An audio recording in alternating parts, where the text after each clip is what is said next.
Taip iš eilės. Gerai.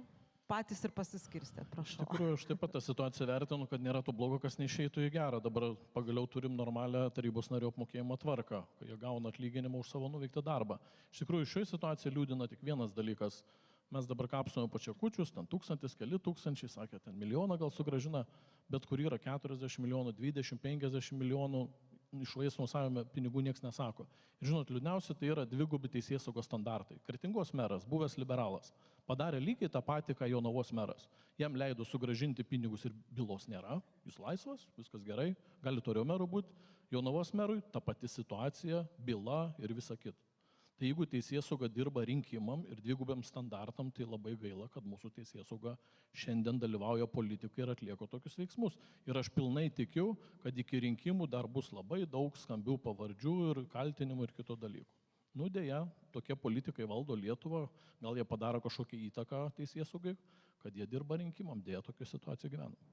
Ačiū Jums, kaip tik minutė ir prabėgo. Taip. Tai čia aš truputėlį sureaguočiau į Ąžuolo pasakymą.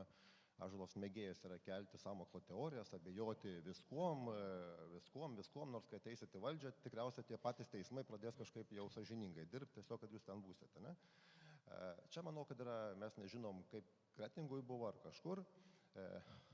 Žinom, kad buvo paimti pinigai, suma ta pati, bet esmė, kad ne pinigai. Ir žmonės iš tikrųjų, su kuriais aš kalbėjau, visi sako, pinigų sumos gal nedidelės, bet esmė yra, ar buvo klastojami dokumentai. Štai kas yra esminis dalykas.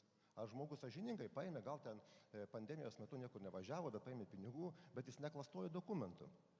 Bet šitoj vietoje, jeigu yra klastojami dokumentai, tai apie kokį čia sąžiningumą ir kažką litai iš teismų reikalaujam sąžiningumo, o patys kartelę nuleidžiam ir nieko tokio, maždaug, kad čia mes savivaldos pinigus pašvaistėm, pataškėm ir atnešėm kažkokius suklastotus popieriukus ir padėjom, žinai. Tai šitoj vietoje reikėtų būti sąžiningai iki galo, man atrodo. Jeigu reikalaujam iš teismų ir sakom, kokie čia teismai blogi, kažkas daro įtaką, tai ir patys nedarykim įtakos ir nesakykim, kad čia vienas kitas euras, maždaug nieko tokio. O mūsų partija iš tikrųjų reaguoja, kaip matot, tikrai labai stipriai. Visi, jau turėtumėte baigti. Viską baigiu. Buvo išmesti iš partijos, kai kurie žmonės pašalinti vien dėl to, kad jie nebendarbiavo ar nesugebėjo įrodyti čekiukų skaidrumo. Tai iš tikrųjų principingai arba stabdo narystę, arba išeina netgi iš partijos. Kitos partijos nežinau. Ačiū. Gal mikrofoną.